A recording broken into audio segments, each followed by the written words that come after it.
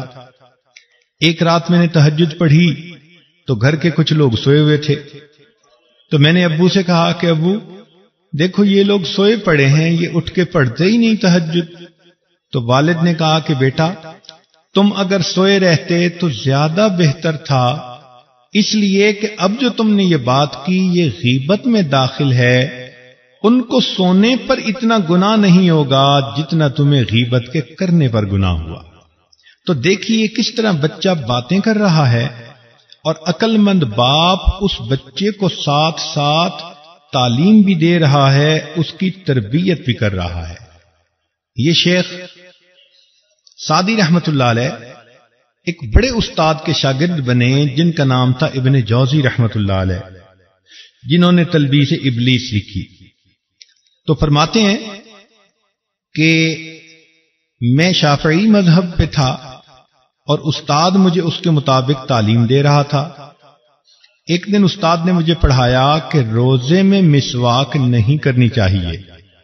امام اعظم ابو حنیفہ رحمت اللہ علیہ کے نزدیک روزے میں مسواک کا کرنا جائز ہے، مگر امام شافعی رحمت اللہ علیہ اس میں بہت احتیاط برتتے ہیں۔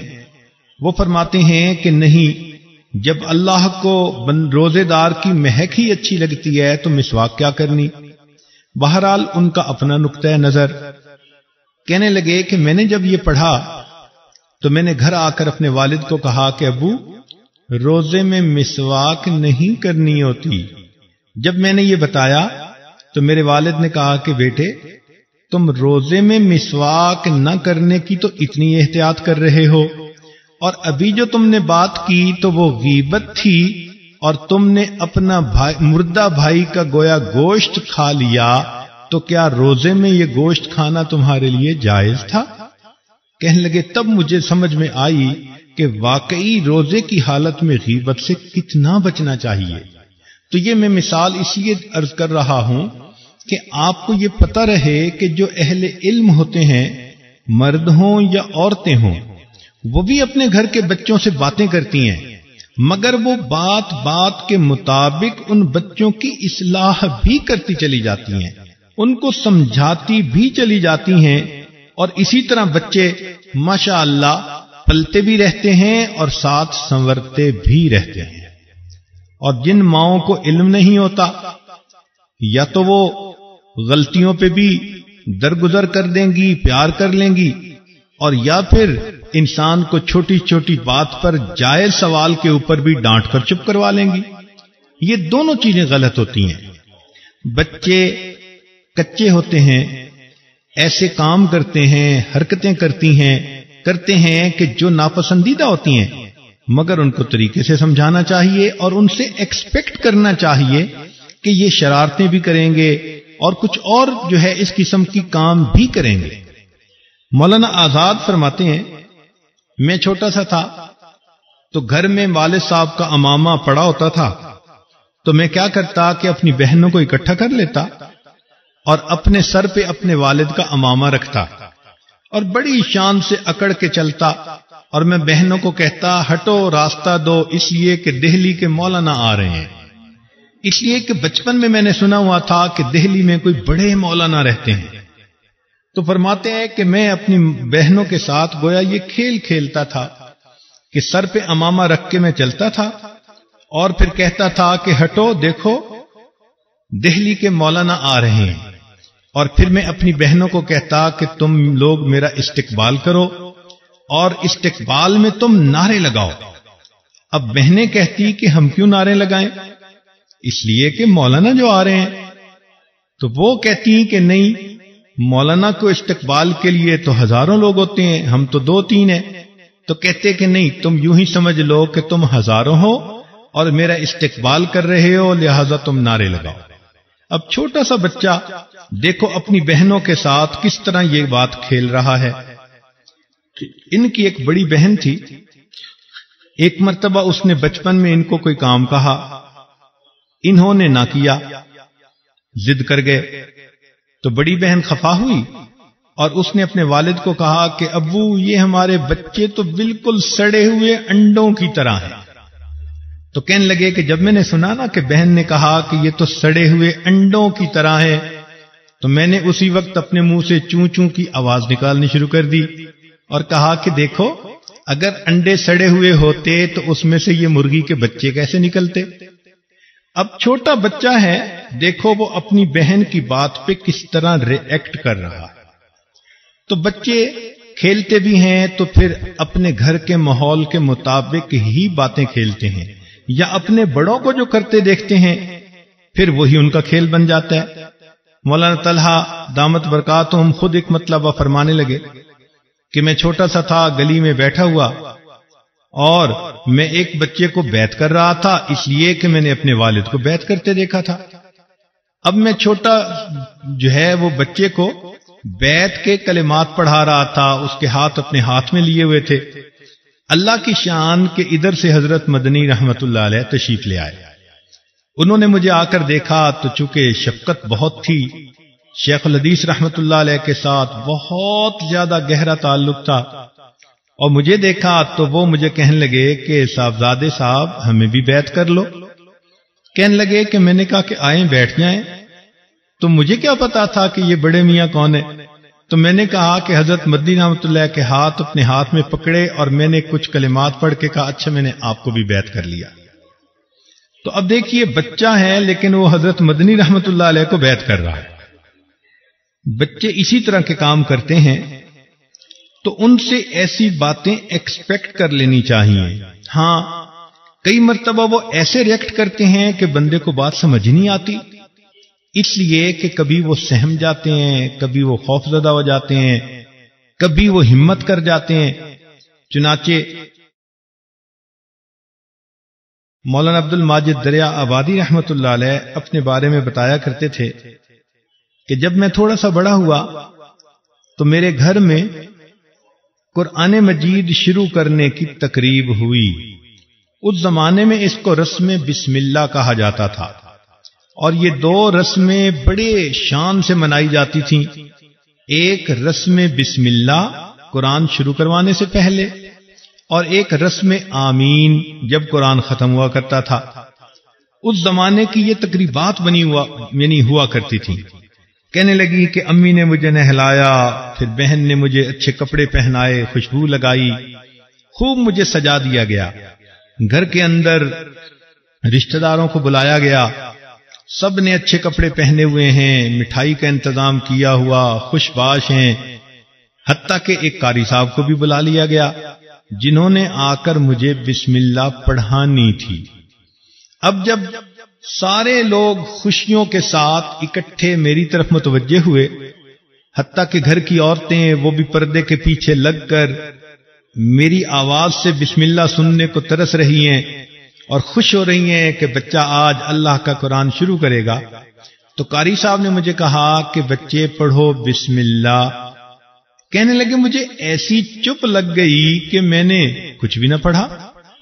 بار بار قاری صاحب کہہ رہے ہیں، حتیٰ کہ مجھے والد نے کہا، دوسروں نے کہا، مگر کچھ ماحول ایسا تھا کہ مجھے چپ ہی لگ گئی اور میں بولنے پہ آمادہ ہی نہ ہوں۔ بہت سمجھایا گیا، حتیٰ کہ 10-15 منٹ خوب منتیں کی گئیں، اور میں نے نہ اس وقت بولنا تھا نہ میں بولا، چپ لگی ہوئی تھی۔ حتیٰ کہ لوگ اٹھ گئے کہ چلو جی اگر نہیں پڑھتا تو کوئی بات نہیں۔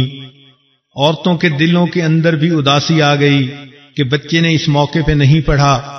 والد کو غصہ آیا تو والد نے مجھے پھر ایک تھپڑ بھی لگا دیا کہ جب سب تجھے کہہ رہے ہیں کہ پڑھو تو پڑھ کیوں نہیں رہے؟ کہنے لگے میں نے تھپڑ بھی کھا لیا اور آنسو بھی بہا لیے، پڑھا پھر بھی نہیں۔ خیر کیا ہوا کہ میرا قریبی ایک رشتہ دار تھا جو بڑا ہی سمجھدار تھا، اس نے مجھے اٹھا لیا اور کہا کہ کیوں روتے ہو، کوئی بات نہیں، رو نہیں۔ وہ مجھے اٹھانے کے بعد تھوڑا ادھر ادھر لے گیا، مجھ سے باتیں کرتا رہا۔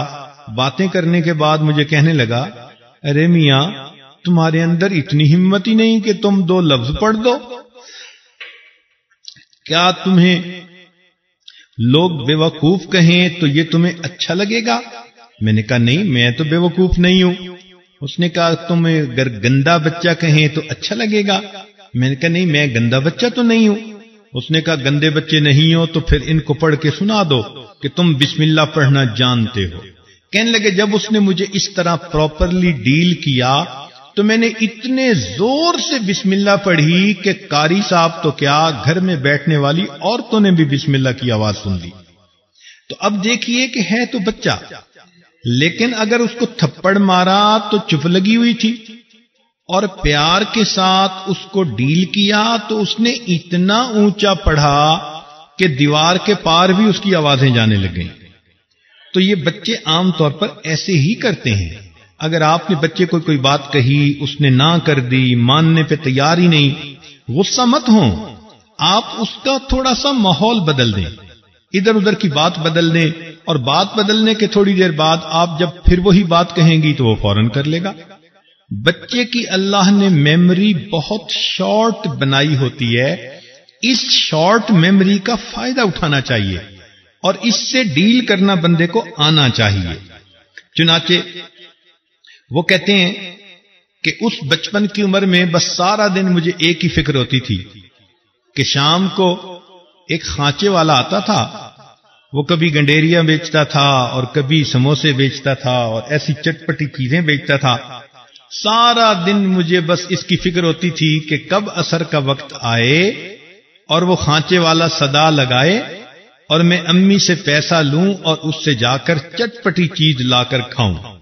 لو، بچے کی زندگی کا سب سے بڑا یہی گویا اس وقت مقصد بنا ہوا تھا۔ کہنے لگے کہ میں چھوٹا تھا تو ایک دن امی ابو آپس میں بیٹھے بات کر رہے تھے، تو کسی نے کہا کہ قیامت کا دن ہوگا، بہت گرمی ہوگی اور سورج تو سوا نیزے پہ ہوگا اور پسینہ ہوگا اور بہت مشکل ہوگی۔ تو ساری باتیں سن کے میں ہنس پڑا۔ تو امی نے کہا کہ بیٹے ہنس کیوں رہے ہو؟ تو میں نے کہا امی جب اتنی زیادہ گرمی ہوگی تو میں گرمی سے بچنے کے لیے کمرے میں چلا جاؤں گا۔ تو کہنے لگے سارے گھر والے ہنسنے لگے کہ حشر کی گرمی کا تذکرہ، اور بچے کا حال دیکھو کہ کہہ رہا ہے کہ امی اس گرمی سے بچنے کے لیے میں اس دن کمرے میں چلا جاؤں گا۔ تو بچے کی اتنی ہی سوچ ہوتی ہے اور اتنا ہی اس کا معاملہ ہوتا ہے۔ چنانچہ حضرت مولانا خلیل الرحمن سہارنپوری رحمت اللہ علیہ، ان کے گھر میں ایک خادمہ کام کرتی تھی اور اس خادمہ کا نام تھا رحمتی۔ وہ گھر کے کام سمیٹتی تھی، قریب ہی رہتی تھی۔ اس نے ایک بکری بھی پالی ہوئی تھی۔ چنانچہ اس بکری نے ایک بچہ دیا، چھوٹا سا میمہ۔ مولانا یوسف رحمت اللہ علیہ جو حضرت مولانا الیاس رحمت اللہ علیہ کے صاحبزادے تھے، جانشین تھے، وہ بچپن کی عمر میں تھے اور وہ حضرت مولانا خلیل احمد سہارنپوری رحمت اللہ علیہ کے ہاں آیا جایا کرتے تھے۔ فرماتے ہیں خود کہ میں جب وہاں جاتا تھا تو مجھے وہ چھوٹا بکری کا بچہ بہت اچھا لگتا تھا، تو میں اکثر اس بکری کے ساتھ اور بکری کے بچے کے ساتھ کھیلتا تھا۔ تو ایک دفعہ کیا ہوا کہ لوگ آپس میں حج کی باتیں کر رہے تھے کہ ہم نے حج پہ جانا ہے۔ میں ان کی باتیں سنتا رہا تو آخر پہ پھر میں نے کہا کہ ہاں میں بھی حج پہ جاؤں گا۔ تو کسی نے پوچھ لیا کہ کیسے حج پہ جاؤ گے؟ تو کہنے لگا کہ میں نے کہا کہ رحمتی کی بکری کا جو چھوٹا بچہ ہے نا، میں اس کی پیٹھ پہ سوار ہو کر حج کے لیے جاؤں گا۔ اب دیکھو چھوٹا سا بچہ بچپن کی عمر میں یہ جواب دے رہا ہے کہ میں بکری کے بچے کی پیٹھ پر بیٹھ کر حج کروں گا۔ کہنے لگے یہ بات ایسی مشہور ہوئی کہ پھر مولانا خلیل الرحمن سہارنپوری رحمت اللہ علیہ جب بھی کبھی مجھے ملتے تو بچپن میں مجھے دیکھ کر کہتے کہ ہاں سناؤ بچے تم حج پہ کیسے جاؤ گے؟ اور میں آگے سے کہہ دیتا کہ بکری کے بچے کی پیٹھ پہ بیٹھ کے حج کروں گا، تو حضرت مسکرایا کرتے تھے اور ہنسا کرتے تھے۔ یہ عمر ایسی ہی ہوتی ہے، انسان کی یہی چھوٹی سی دنیا ہوتی ہے۔ حضرت مفتی محمد شفیع رحمت اللہ علیہ فرماتے ہیں کہ میری پیدائش دیوبند میں ہوئی والدین وہیں رہتے تھے اور وہیں پر میرے لڑکپن کی عمر گزری، پڑھنے کی ابتدا بھی وہیں سے ہوئی۔ فرماتے ہیں کہ میں اپنے ایک کزن عاقل کے ساتھ کھیل رہا تھا اور ہم آپس میں سرکنڈے کھیل رہے تھے، یعنی چند چھوٹے سے ٹکڑے تھے سرکنڈے کے، ایک دوسرے کے ساتھ کھیلنا، یوں رکھو یوں پھینکو، تم جیت جاؤ گے یہ ہار جائے گا۔ کہنے لگے سرکنڈوں کا کھیل میں اپنے کزن کے ساتھ کھیل رہا تھا کہ اس نے سارے ہی سرکنڈے مجھ سے جیت لیے۔ فرماتے ہیں میں اتنا ڈپریس ہوا کہ اتنا میرا نقصان ہو گیا۔ اب سوچو کہ بچے کی دنیا کیا ہے کہ سرکنڈے اس سے اگر کسی نے جیت لیے تو گویا اس پر پہاڑ ٹوٹ پڑا۔ وہ سمجھتا ہے کہ دنیا کا اتنا بڑا خزانہ اس کے ہاتھ سے کسی نے لوٹ لیا۔ بعد میں فرمایا کرتے تھے کہ جب کبھی اب میں سوچتا ہوں کہ پوری دنیا کی میرے سامنے کیا حقیقت ہے، مگر بچپن میں میرا کیا حال تھا کہ سرکنڈوں کے چلے جانے پر میں اس قدر پریشان ہو گیا تھا۔ تو ایسا ہی ہوتا ہے کہ بچپن میں انسان کی ایسی ہی امنگیں ہوتی ہیں اور تمنائیں ہوتی ہیں۔ بلکہ اکبر الہ آبادی بڑے ظریف شاعر گزرے ہیں مگر بہت تعلیم یافتہ تھے اور اپنے وقت کے جج تھے۔ چنانچہ ان کا بیٹا ماشاءاللہ جب جوان ہوا تو انہوں نے اس کی شادی کی۔ اب ولیمہ کی تقریب تھی، اس ولیمہ کی تقریب میں انہوں نے بڑے اچھے طبقے کے لوگوں کو بلایا ہوا تھا، امیر لوگ، پڑھے لکھے لوگ، معاشرے کے ذمہ دار لوگ، بڑے بڑے اس طرح کے جو لوگ تھے نا وہ آئے ہوئے تھے، اور بیٹا بھی ماشاءاللہ جوان العمر تھا اور اس وقت اس کی خوشی کی تقریب بھی تھی۔ تو اس خوشی کی تقریب میں انہوں نے اعلان کیا کہ آج میں اپنے بیٹے کو تحفہ دوں گا۔ اب انہوں نے تحفہ ایک کاغذ کے اندر لپیٹا ہوا تھا، یعنی گفٹ پیک کروایا ہوا تھا۔ کہنے لگے کہ سارا مجمع متوجہ ہو گیا، بیٹے کی شادی ہے، ولیمہ کی تقریب ہے، اور باپ اتنا ریسپیکٹڈ پرسن ہے اور وہ اپنے بیٹے کو ولیمہ کے اوپر ایک تحفہ پیش کر رہا ہے۔ تو لوگ سمجھتے تھے پتہ نہیں کوئی سونے کا بنا ہوگا، کوئی ڈائمنڈ ہوگا، کیا قیمتی چیز ہوگی، گھڑی ہوگی، کیا ہوگی۔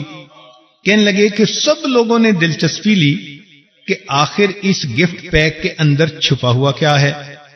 کہنے لگے کہ جب والد صاحب نے مجھے کہا کہ بیٹے اس گفٹ پیک کو کھولو، میں نے اسے کھولنا شروع کیا تو ایک تہ تھی، پھر اس کے اندر دوسری تہ، پھر اس کے اندر تیسری تہ۔ اب میں کھولتا جا رہا ہوں اور لوگوں کا تجسس بڑھتا جا رہا ہے، خود میرا تجسس بھی بڑھ گیا کہ ابو مجھے اس موقع پر کیا چیز دیتے ہیں۔ کہنے لگے کہ جب میں نے آخر پر آخری تہ اتاری تو اندر ایک چھوٹا سا کھلونا تھا بچوں کے کھیلنے کا۔ جب وہ کھلونا نکلا تو سارا مجمع ہنسنے لگا۔ میں تھوڑا سا شرمندہ بھی ہوا کہ میری ولیمہ کی تقریب ہے اور والد صاحب نے مجھے یہ کھلونا دینا تھا اور لوگوں کے سامنے جگ ہنسائی ہونی تھی میری، میں ذرا خاموش ہو گیا۔ خیر لوگ تو ہنسے مسکرائے، انجوائے کیا اور چلے گئے۔ چند دن کے بعد ابو سے بیٹھے میری بات ہو رہی تھی، میں نے کہا ابو آپ نے میرے ساتھ ٹھیک نہیں کیا۔ کیوں بیٹے؟ اس لیے کہ آپ نے مجھے اتنے بڑے مجمع کے سامنے مذاق بنا دیا، سارے مجھ پر ہنسنے لگے کہ مجھے آپ نے یہ چھوٹا سا کھلونا دیا اس تقریب کی خوشی میں۔ تو اس وقت والد نے بات سمجھائی کہ دیکھو بیٹا، میں تمہیں ایک میسج دینا چاہتا تھا، ایک پیغام سمجھانا چاہتا تھا۔ بچپن میں ایک مرتبہ میرے پاس پیسے نہیں تھے اور تم نے اسی کھلونے کا مجھ سے مطالبہ کیا تھا جو میں خرید نہ سکا، تو آپ اتنا روئے، اتنا خفا ہوئے کہ آپ ایک ہفتہ مجھ سے بولے بھی نہیں کہ مجھے کھلونا لے کر کیوں نہیں دیا۔ اتنی محبت تھی، اتنی چاہت تھی، اس کھلونے کی اتنی پسندیدگی تھی آپ میں کہ آپ نے اپنے والد سے 1 ہفتہ کلام تک نہ کیا۔ میں نے یہ سوچا کہ آج اس شادی کی خوشی کی تقریب میں یہ کھلونا آپ کو لے کر دوں اور آپ کو یہ سمجھاؤں کہ دیکھو بیٹے، بچپن میں اس کھلونے کو لینا یہ آپ کی آرزو تھی، یہ آپ کی تمنا تھی، لیکن جب آپ جوانی میں پہنچے اور بھرے مجمع میں لوگوں کے سامنے آپ کی تمنا کو پیش کیا تو آپ کو خود بھی شرمندگی ہوئی کہ کیا اس چیز کے پیچھے میں نے اپنے والد سے منہ موڑ لیا تھا۔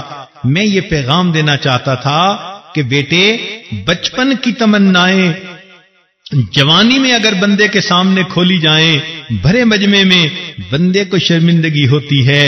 تم جوانی میں اپنی کوئی ایسی آرزو اور تمنا مت بنانا کہ کل قیامت کے مجمع میں اگر اسے کھول دیا جائے تو تمہیں وہاں جا کر شرمندگی ہو۔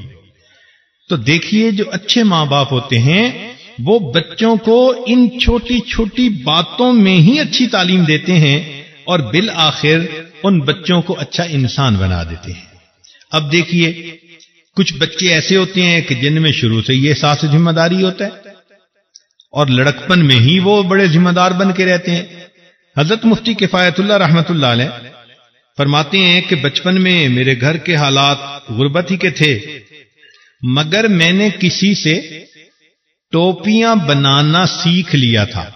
جیسے عورتیں قریشیے کے ساتھ بیٹھ کے مختلف چیزیں بناتی رہتی ہیں، تو کہنے لگے کہ بس میں بھی اسی طرح بیٹھ کے وہ ٹوپی بناتا رہتا تھا، حتیٰ کہ کئی مرتبہ استاد کلاس میں پڑھا رہا ہوتا تھا، میں پیچھے بیٹھا ہوتا تھا، سبق بھی سن رہا ہوتا تھا اور ساتھ ٹوپی بھی بنا رہا ہوتا تھا، مگر اللہ نے ذہن ایسا دیا تھا کہ ساتھ والے بچے جب کوئی چیز نہیں سمجھ سکتے تھے تو میں ٹوپی بنانا چھوڑ کر ان کو وہ بات سنا دیتا تھا، تو وہ حیران ہوتے تھے کہ تم ٹوپیاں بناتے ہوئے استاد کا درس سنتے ہو اور اتنا تمہیں یاد ہوتا ہے۔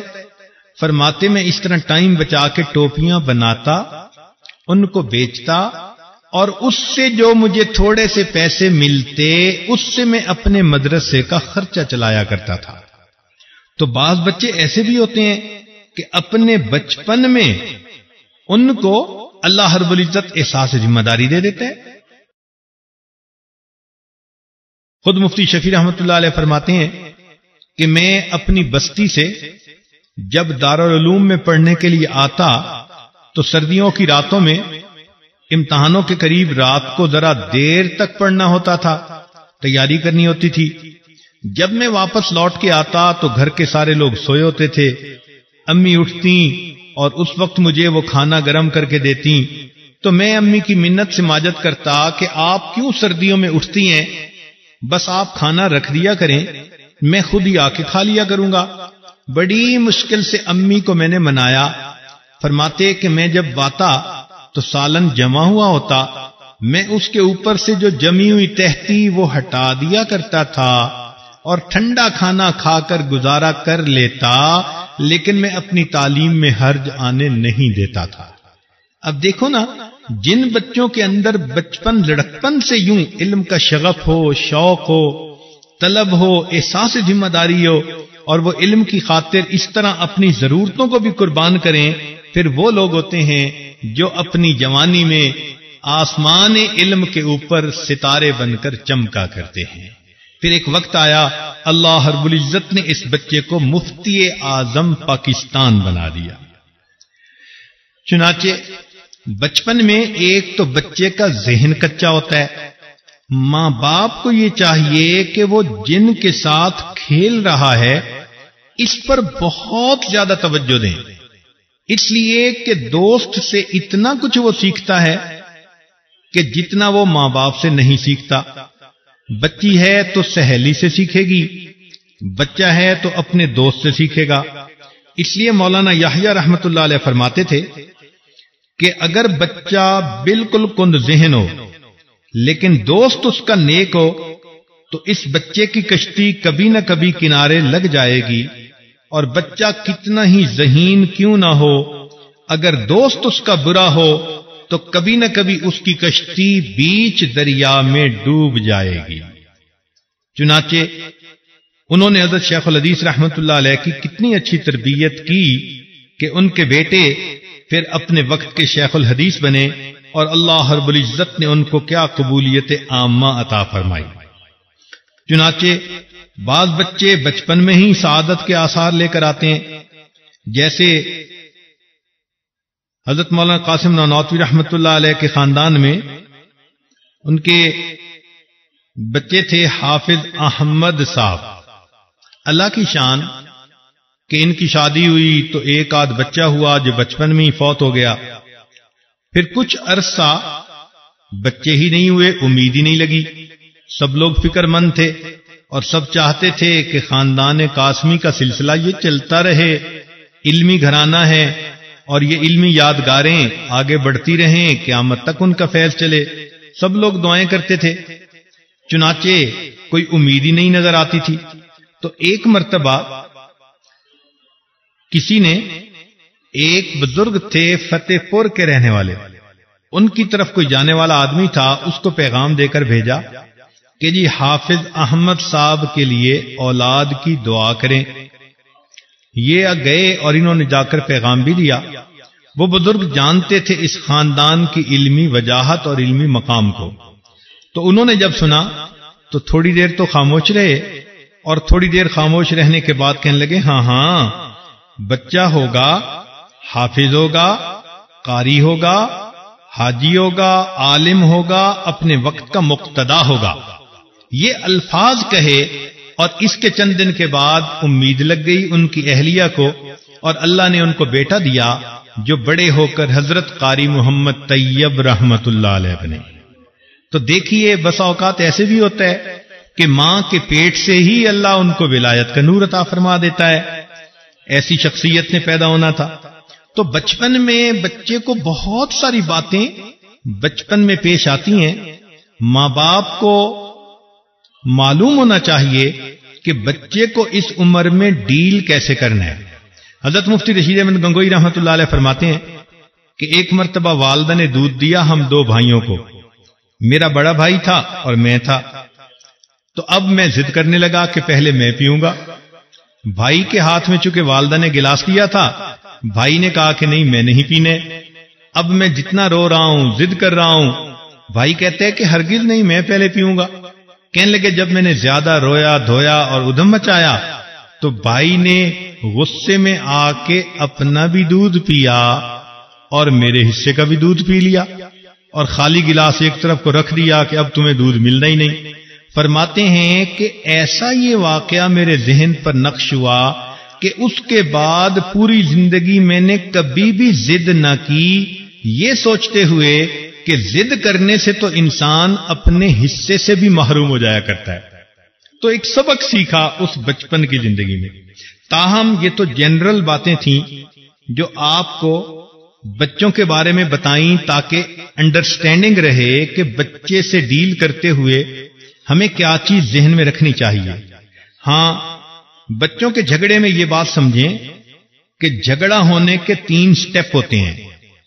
پہلا سٹیپ یہ ہوتا ہے کہ انسان کو کوئی چیز ناپسند آتی ہے، کوئی چیز انسان کو ناپسند آتی ہے، وہ اسے ڈس لائک کرتا ہے، یہ فرسٹ سٹیپ ہوتا ہے کسی چیز کا۔ پھر سیکنڈ سٹیپ ہوتا ہے کہ اس ڈس لائک کرنے والی چیز یا بات پر اس کو ناراضگی ہو جاتی ہے۔ تو پہلا سٹیپ ناپسندیدگی، اور دوسرا سٹیپ ناراضگی، اور ناراضگی کے بعد تیسرا سٹیپ جا کر جھگڑا بنتا ہے۔ یعنی جھگڑا یکدم نہیں ہو جاتا، جھگڑے سے پہلے 2 سٹیپ اور بھی ہوتے ہیں۔ پہلا سٹیپ کسی چیز کا ناپسندیدہ ہونا، دوسرا سٹیپ کہ وہ اس پر کسی سے ناراضگی ہونا، اور ناراضگی کے بعد تیسرا سٹیپ کہ اس کے ساتھ پھر جھگڑا ہونا۔ بچوں کے جھگڑے چھوٹی چھوٹی چیزوں پر ہوتے ہیں، مثلا کسی نے کھلونا چھین لیا، آپس میں جھگڑا ہو گیا۔ آم گھر میں لگا ہوا تھا، درخت نیچے گرا، ایک نے کہا میں نے اٹھانے، دوسرے نے کہا میں نے اٹھانے، چلو اس بات پہ آپس میں جھگڑا ہو گیا. لو ایک بچہ بڑا تھا ایک چھوٹا، بڑے نے چھوٹے کا منہ چڑھا دیا اور اس بات پر آپس میں جھگڑا ہو گیا. دو بچے آپس میں کھیل رہے تھے، اب کھیلتے ہوئے ایک جیت گیا تو ہارنے والے نے جھگڑا کر دیا، رونا دھونا شروع کر دیا. تو بچے کی یہ فطرت ہوتی ہے کہ وہ چاہتا ہے میری خواہش پوری ہو. یہ بات ذرا توجہ سے سنیں کہ بچے کی اللہ نے یہ فطرت بنائی ہوتی ہے کہ وہ چاہتا ہے کہ میری بات پوری ہو. اس لیے تو انسان کے نفس کو بچے سے تشبیہ دیتے ہیں کہ نفس بھی یہی چاہتا ہے کہ میری خواہش پوری ہو. ہر بچے کی یہ فطرت ہوتی ہے کہ میری خواہش پوری ہو، مگر اس کے اظہار میں وہ بچہ بے تکلف ہوتا ہے، وہ گہرائی نہیں ہوتی کہ اندر سے اور اوپر سے اور. یہ بڑوں کو اللہ تعالی کیفیت دے دیتے ہیں کہ وہ اوپر سے سمائلنگ اور ان سائڈ بوائلنگ، ان کے اندر یہ دورنگی آ جاتی ہے، اتنی گہرائی آ جاتی ہے کہ وہ دوسرے کو اپنے جذبات کا پتہ ہی نہیں چلنے دیتے کہ ان سائڈ کیا ہے. نہیں، بچے بچے ہوتے ہیں، وہ اپنے جذبات کے اظہار میں بے تکلف ہوتے ہیں. کوئی بھی چیز ہوتی ہے تو وہ اپنی خوشی کا بھی اظہار بے تکلف کر دیتے ہیں اور اپنی ناپسندیدگی کا اظہار بھی بے تکلف کر دیتے ہیں، اس کو وہ ہولڈ نہیں کر سکتے. اور پھر ان کو زبان سے کئی مرتبہ اظہار کرنے کا پورا طریقہ ہی نہیں آتا، الفاظ ہی نہیں آتے، تو ان کے پاس ایک رونا دھونا ہی تو ہوتا ہے. اس لیے بچے ناپسندیدگی کا اظہار رو دھو کر کیا کرتے ہیں. لہذا ماؤں کی خدمت میں گزارش ہے کہ کھیلنے والے چھوٹی عمر کے بچے جب کسی بات پر رونا شروع کر دیں تو آپ فوراً طیش میں مت آ جائیں، آپ فوراً لڑائی کا حصہ نہ بن جائیں. بچے بچے ہیں. وہ جو چھوٹا بچہ رو رہا ہے ممکن ہے کہ اس کی وجہ بہت ہی معمولی ہو. ہم نے دیکھا کہ ایک بڑا بچہ ہے ایک چھوٹا، اب چھوٹا بڑے کو مارنا چاہتا ہے اور بڑا مارنے نہیں دیتا تو چھوٹا رونا شروع کر دیتا ہے. اب یہ مظلوم تھوڑا ہے جو رو رہا ہے، نہیں، یہ رو اس لیے رہا ہے کہ یہ بڑی بہن مجھے مارنے نہیں دیتی. تو پھر کیا بچے کے رونے پہ آپ فوراً غصے میں آ جائیں گی؟ بچے کے رونے پہ آپ فوراً طیش میں آ جائیں گی؟ نہیں، ایسی بات نہیں ہے. عام طور پر دیکھا کہ چونکہ ماں کو محبت ہوتی ہے، ذرا بچے کے رونے کی آواز نکلی اور ماں کے منہ سے الفاظ نکلنے شروع ہو جاتے ہیں، بولنا شروع کر دیتی ہے، دوسرے بچوں کو گالیاں دینا، دوسرے بچوں کو کوسنا، دوسرے بچوں کو مورد الزام بنا دینا. یاد رکھنا، چھوٹے بچے کے یعنی معمولی بات پہ رونے پر جب آپ نے بڑے کو ڈانٹنا شروع کر دیا تو بڑے بچے کے اندر آپ نے اپنی نا انصافی کا بیج بو دیا، اس کے دل میں ڈال دیا امی نا انصاف ہے، امی کے اندر جسٹس نہیں. کیونکہ بچہ بغیر الزام کے کوئی ڈانٹ، بغیر غلطی کے کوئی الزام اپنے اوپر برداشت نہیں کرتا. جب اس کے دل میں ہوتا ہے کہ میں نے غلطی نہیں کی تو اس کو سمجھ میں نہیں آتی کہ مجھے کیوں ڈانٹا جا رہا ہے، تو وہ ماں سے پھر نفرت کرنے لگ جاتا ہے، ماں کو برا سمجھنا شروع کر دیتا ہے، کہتا ہے کہ بس ماں تو چھوٹے ہی کی سائیڈ لیتی ہے چاہے کچھ بھی ہو جائے. اور کئی مرتبہ ہوتا ہی ایسے ہے کہ اگر بیٹا چھوٹا ہے تو بڑی بہنوں کی شامت آئی رہتی ہے، ہر بات پہ بہنوں کو ڈانٹ پڑ رہی ہے. بھائی بچہ بچہ ہے، اب اس بچے کی خاطر دوسرے بچوں کو تو آپ برباد نہ کریں. تو اس لیے یہ چیز ذہن میں رکھیں کہ بچے کا رونا ہمیشہ مظلومیت کا رونا نہیں ہوتا. اچھا، کئی مرتبہ بچہ دوسرے بچے کو خود مارتا ہے، ایک دفعہ مارا، دوسری دفعہ مارا، تیسری دفعہ، جب بہن کو 2-4 دفعہ اس نے مارا اس نے بھی غصے میں آ کے ایک تھپڑ لگا دیا. جب اس نے ایک لگایا اب بچہ رونے کے لیے آ گیا. اب وہ جو روتا ہوا آ رہا ہے تو یہ مار کھا کے نہیں آ رہا، یہ 3 دفعہ مار کے آ رہا ہے. وہ بقول لقمان علیہ السلام کے کہ اگر کوئی تمہارے پاس آئے اور وہ دکھائے کہ میرا ایک جو ہے وہ کان کسی نے کاٹ دیا تو فرمایا کہ تم فیصلہ مت کرو جب تک کہ تم دوسرے بندے سے نہ پوچھ لو، ہو سکتا ہے کہ اس نے اس کے دونوں کان کاٹ دیے ہوں۔ اگر کوئی کہے کہ جی سے مجھے مکہ مارا اور مارا بھی ہے تو فیصلہ نہ کریں جب تک صورتحال کو معلوم نہ کر لیں، ہو سکتا ہے کہ اس نے پہلے اس کے 2 مکے مارے ہوں۔ تو بچوں کے جھگڑے اسی طرح کے ہوتے ہیں، اور عام طور پر دیکھا کہ اس میں بڑوں کی غلطی یہ ہوتی ہے کہ وہ جلد بازی کر لیتے ہیں۔ تو غلطیاں چھوٹوں کی معمولی اور بڑوں کی جلد بازی کی وجہ سے وہ پھر ایشو بن جایا کرتا ہے، وہ پھر بڑوں کے جھگڑے بن جایا کرتے ہیں۔ چنانچہ پڑوسی کے بچے کے ساتھ اگر دوسرا بچہ کھیل رہا ہے اور قصور بھی اپنے بچے کا ہے، لیکن اگر اس نے رونا شروع کر دیا تو اب یہ خاتون جو ہے یہ پڑوسی کے بچے کو کوسنا شروع کر دے گی۔ جب اس کی ماں یہ آواز سنے گی تو وہ آپس میں لڑنا جھگڑنا شروع کر دیں گے۔ چھوٹوں کی بات تھی، بڑوں کے جھگڑے آپس میں بن گئے اور آپس میں نفرتیں آنے لگ گئی۔ تو ایسی جلد بازی نہیں کرنی چاہیے۔ بچے کئی مرتبہ بچے اپنے رونے کو ٹول کے طور پہ استعمال کرتے ہیں، تو اس کو میں کہا کرتا ہوں موک اٹیک۔ جیسے کئی مرتبہ جانور ہوتے ہیں نا کہ دور سے ہی وہ ایسے آواز نکالتا ہے کہ جیسے حملہ کر رہا ہے، مگر حملہ نہیں کرنا ہوتا۔ وہ کہتا ہوتا ہے کہ ذرا دور رہو، بی اویئر، سائیڈ پہ رہو، کاشن۔ تو اس نے وہ کاشن دینی ہوتی ہے، مگر کاشن دینے کے لیے وہ کرتا ایسے ہے جیسے کہ وہ حملہ کر رہا ہے۔ اس کو موک اٹیک کہتے ہیں۔ تو بچے کئی مرتبہ موک اٹیک کرتے ہیں اپنی ماں کو متوجہ کرنے کے لیے۔ تو جو مائیں ذرا سی اون پر فوراً بھاگی آتی ہیں، پھر ان بچوں کو رونے کی بھی عادت پڑ جاتی ہے اور گودوں کا بھی چسکا پڑ جاتا ہے، وہ پھر نیچے اترنے کا نام ہی نہیں لیتے۔ بچے کا رو پڑنا یہ کوئی اتنی بڑی بات نہیں ہوتی، کئی مرتبہ اس کے رونے کو برداشت کرنا ہوتا ہے، بچے کو سمجھانا ہوتا ہے کہ ہر مرتبہ ہر بات پہ رو پڑنا یہ کوئی عادت نہیں ہوتی اچھی۔ چنانچہ جن بچوں کو رونے کی عادت پڑ جاتی ہے وہ ماؤں کے لیے مصیبت کر دیا کرتے ہیں، اس کو سکھ کا سانس ہی نہیں لینے دیتے۔ تو اس لیے بچوں کے رونے پر کب صحیح ریئیکٹ کرنا ہے اور کب اس کو نارمل لینا ہے، اس بات کو اچھی طرح آپ سمجھ لیجئے۔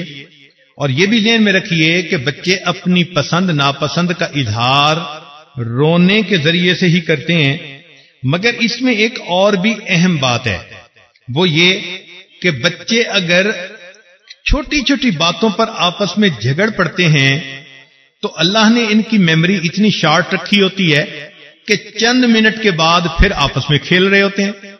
بچے کے رونے میں اور بچے کے ہنسنے میں 5 سیکنڈ کا فرق بھی نہیں ہوا کرتا۔ ابھی بچے کے آنسو بہ رہے ہیں، ابھی اس کو ماں نے اٹھا لیا، اس کے آنسو ختم، اس کا رونا ختم۔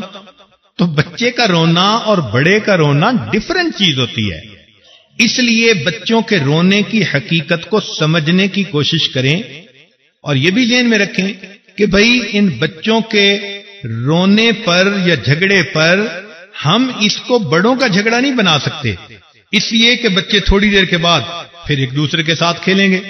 چنانچہ ہم ایک واقعہ جانتے ہیں کہ بچے تھوڑی سی بات پر جھگڑ پڑے، ماں نے دوسرے بچے کے تھپڑ لگا دیا، اس کی ماں نے آ کے اس سے جھگڑا کرنا شروع کر دیا، دونوں طرف کے خامد آ گئے، حتیٰ کہ ایک دوسرے کو انہوں نے زخمی کر دیا، پولیس آ گئی، اتنا پڑوسیوں میں فساد پھیلا۔